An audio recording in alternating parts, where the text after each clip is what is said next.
Heyo, and welcome to another episode of Advanced Glitch Building. I am Crisscross Applesauce, and today I'm going to be going over a series of methods that I use to make a spiraled vortex. I've used this several different times, most recently on the horns for the skull build, the Too Spooky Halloween build I did. It's going to take you several days to do this whole process, so it's probably best if I just go ahead and get started. From a level wire, you're going to go ahead and start by making a 32-sided circle with small pavers. Keep in mind that we will be basically making an upside down tornado, with the bottom being at about a 45-degree angle from this level wire. So you want to make this wire and this 32-sided circle at the appropriate angle for whatever project you're doing. Alright, so before we move any further, I'm going to need to show you how to do some basic measurements. As you can see here, I have measurements in segments of one small paver distance away from each other. Here we have the distance of 5. This one we have 4 2/3, 4 1/3, then 4, then 3 2/3, and so on and so forth. The reason you need to know this is because we are going to be making a spiral, spiraling 10 small pavers away from the center of our circle and slowly going from 10 all the way down to 1. Slowly decreasing the amount of distance we have from the center of our circle by 1/3 of a small paver each time. And this is how we're going to do that. We're going to be counting out to the end and then reverse wire glitching on the red ones. You don't have to recolor them, I'm just doing that to show you.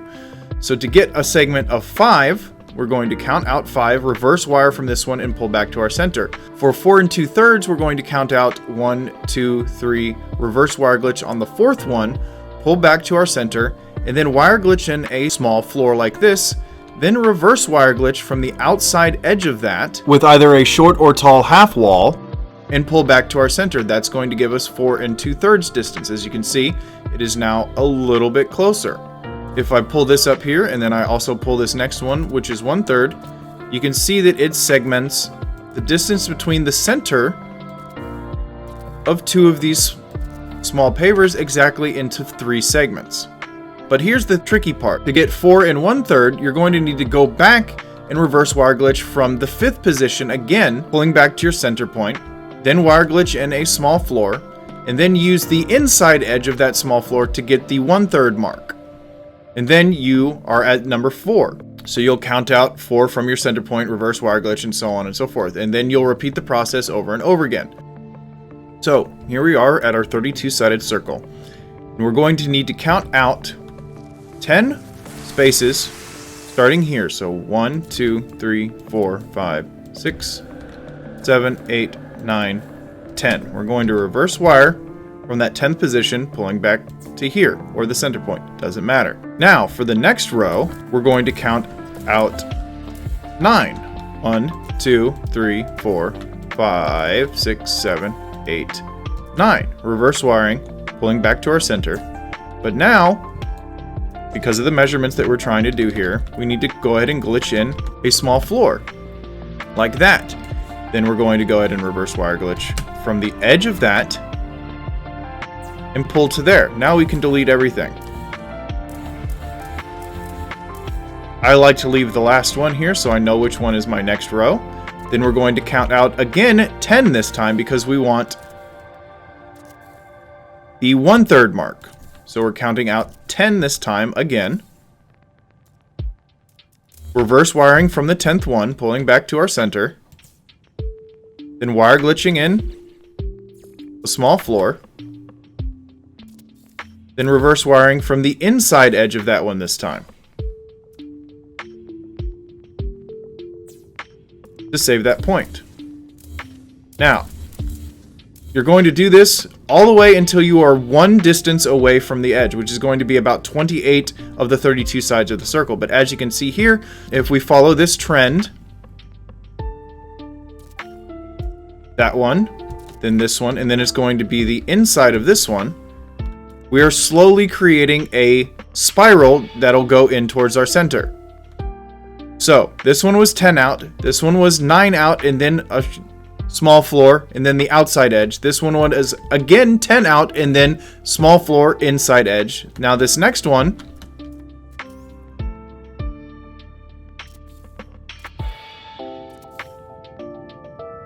is just going to be 9. Just flat out 9 out. All you have to do, reverse wire, bring back to your center. I would advise saving a short wire here by whatever means you would like so. So there you go. Repeat this process continually, decreasing the distance away from your center point of your circle by 1/3 of a small paver each time. Eventually, you'll have the spiral that we want. Now, once you have your spiral done, you're going to start at the second row, which will be the 9 2/3 point, and glitch in a full-length half wall. On the next iteration of your spiral, you're going to do the same thing and count up 2, and then on the next one, count up 3, and then on the next one, count up 4, and so on and so forth until you have a ascending spiral of up to 28 half walls.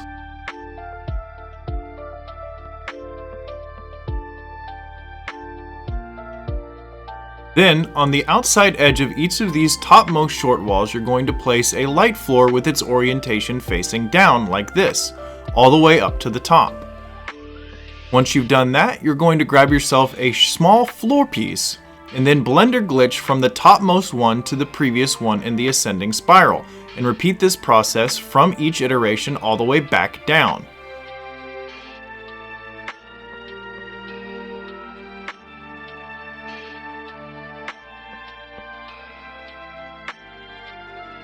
Once that's done, you can go ahead and delete as many of the half walls as you want. I usually do all of them because from this point on, they're just going to get in the way.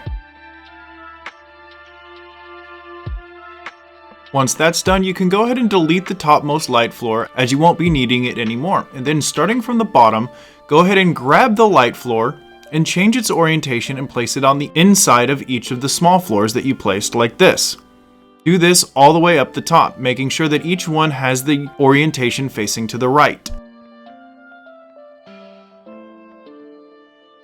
Next, using the floor lights that you just placed with their orientations, you're going to go ahead and reverse wire glitch from the top side of them, pulling to the connection on them, and then reverse wire glitch from the bottom side and connect to the far end of the wire you just created, making a wire that is level with the orientation of that light floor. Do this for each of the 28 iterations all the way up your spiral. Next, we're going to grab a small floor part and we're going to adjust each of these wires to face 90 degrees up towards the next one in the spiral. To do this, just glitch in a small floor at the top end or outside end of each of the wires that you just created in the previous step, then reverse wire glitch from a position above that and pull back to that starting point. Then you can delete the first wire that we made in the previous step. Next, we're going to flip each of the orientations of these wires by 90 degrees so their up position is facing up towards the next iteration on the spiral. To do this, take a full-length short wall, glitch it into the lower position of each of the wires, then reverse wire from the position atop that short wall, pulling down to the far end of your wire, then connect a wire from your starting point up to the point where you just reverse wired from. Then you can delete the small floor and the long wires, leaving yourself with just a vertical wire in its place. This next step, I'm sure you guys are going to really love. You're going to need to make a 32-sided circle with its center point at the bottom of each one of these wires. That's right, go ahead and make 28 32-sided circles at each one of these wires. Have fun! Once you have all 28 of your 32-sided circles done, we're going to go all the way to the bottommost one and build out our circle. We're going to create it with a radius of 10 small pavers, reverse wire glitching from the 10th position and pulling to our center, and then wire glitching in a small floor part at the end point of each of these. You can delete the wires afterwards, but must be careful not to delete the small floor parts that you place at the end. These are going to be very important later on. So for the very bottommost circle, you're going to maintain a 10 small paver radius. But for the next circle up in your spiral, you're going to do the same measurements that we did before with creating our spiral. This time, the entire circle's radius is going to be 9 2/3.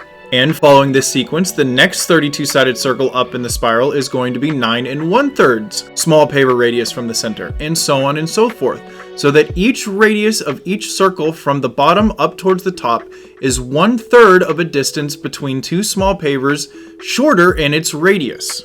This is going to take a very long time to do. This is the vast majority of the time that it takes to make this entire structure, and you must be very careful to remember exactly what radius you're on in what iteration. because if you do not, it will not result in the nice, smooth vortex shape in the end.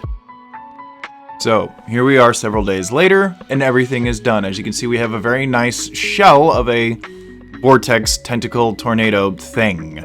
Before you delete your center wires for each of your circle, I highly recommend doing what I have done here and marking one of the wooden floor pieces at each circle's iteration in a spiral going all the way down from the top to the bottom or the bottom to the top, so that you know exactly where we're going to start this spiral at. As you can see, I have small floors marking basically just the direction that the wire at the center of each of the circle was pointing towards the outside, just so I won't lose my place here in a moment when we start actually building the exterior of the horn vortex tornado thing. So the entire reason that we're using small floors and the entire reason that we're using small floors in the glitched position that we have them in is because we are now going to utilize a very interesting mechanic in the game that hopefully will not get patched anytime soon. If you grab yourself one of the small hydroponic trays, you can see that they snap sideways into small floor parts. Now, we're going to use this to basically save ourselves a ton of steps, making a extremely long build a little bit less extremely long. We're going to place one of these at the inside of each of our circles at the place that we've marked, going all the way down from the top to the bottom. Once you've done that, you need to select your floor part that you want to build the outside of your vortex with. Next, you're going to be taking that floor part that you've decided to make your vortex out of, and you're going to be blender glitching from the bottom connection of each of the hydroponic trays to the bottom connection of the next one down in the spiral. Do this from the top all the way down to the bottom, making sure that you're using the bottom connection point, the lowest connection point for each of the hydroponic trays. Now, with 4.0, there is a color glitch that happens off of blender glitching and some wire glitching. So if you don't want a random assortment of colors, then just simply pick up the floor part and replace it by backing out of the move. And this will snap the part back into its original place and reset the color to the vanilla color that that floor part should be.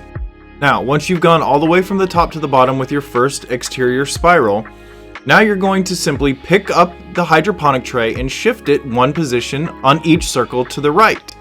This is very simple, and towards the bottom it's very easy to tell exactly where it's supposed to go, but once you get up towards the top, I recommend not picking up and moving it, but duplicating it and finding the next position on the circle and then deleting the old one. It makes it a lot easier to be doubly sure that you're placing this in the next position around each circle that you need it at. And then once you've done that all the way back to the top, you can start spiraling out your next row by blender glitching the floor parts from the bottom position of each hydroponic tray to the bottom position of the next one down. This is the process you're going to be repeating a total of 32 times. So another 31 more times. Anyway, so here we are 7 years later, everything is finally done. And as you can see down towards the bottom, there is some gaps. Well, you're not going to want those, so all you have to do is fill in the gaps, which we all love to do, right? So just duplicate a floor part and place it above each of the pieces that you've already made. You only need to do this for about the bottom 3 or 4 rows, and you only need to do it for each row about a quarter of each circle. So it's not that intensive on your part count, and they stay in line with each spiral. So once you've done all that, you can delete all of your scaffolding, all of your wires, and everything else, and you have yourself a upside down tornado. Congratulations, good for you. You should be proud. Now, if you want to build a tip to it to make it a nice pointy horn like I did on my most previous build, just grab yourself a small floor like this. You're going to have to tether glitch and find yourself making it level and getting one edge of it as close to the center of the circle that you've created at the top as possible. And then just create a level wire right there that is the length of a half of a large floor. Then you're going to go ahead and grab yourself a small paver, and I promise this is the last time, but go ahead and make yourself a 32-sided circle out of small pavers. You're probably pretty good at it at this point, so it won't be that difficult, I promise. And then after you've done that, go ahead and grab yourself some full-length walls, glitch one into each end of your wire, and then grab yourself a short full-length wall and place 3 of them on top of each of these walls. Then you can reverse wire glitch from the top of one of them, pulling down to the opposite end of the wire at the base, and then reverse wire from the opposite top over to that wire you just created to create yourself a level wire exactly that height that you want. Next, you're going to reverse wire glitch from each position around the 32 sides of your circle and pull up to the center point of that wire up above. And then you're going to blender glitch using that wire as a guide with a full-length short wall. Then you're going to grab a half-length short wall, place one here, then delete your long one, place another one here, and then grab a long short wall and adjacency glitch in this position here, then build down from there. You're going to do this for all 32 sides. And then once you do that, you're going to have yourself a nice little tip to your horn. So there you go. About 17 and a half years later, you have yourself a giant horn. Or if you decided to build this thing upside down, you have yourself a giant static, stationary, solid tornado vortex thing. Congratulations. You made it through. All 5 of you that actually watched this entire video and followed it. So thank you. Appreciate it. Leave a like, subscribe, all that stuff. Give me a sub, give me a follow, and leave a comment on this video of how much you hate me for making this.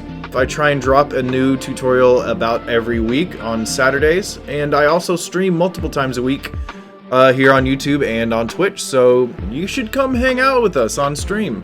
Pretty much just me sitting there building and complaining about the building mechanics and chatting with whoever's in chat. It's a good time. Highly recommend. 10 out of 10. Alright, bye. I'm like 3/4 done with it now. About. Hey, Beacon? Hello? This is how much I've got done. And I don't even. I started working on this. So this is the 6th one of these I've made, and probably, in all honesty, going to be the last. Because this shit takes too damn long, man. Oh, Frank! Good call on whoever did that. Oh no, I'm sus. That scared me. Oh no.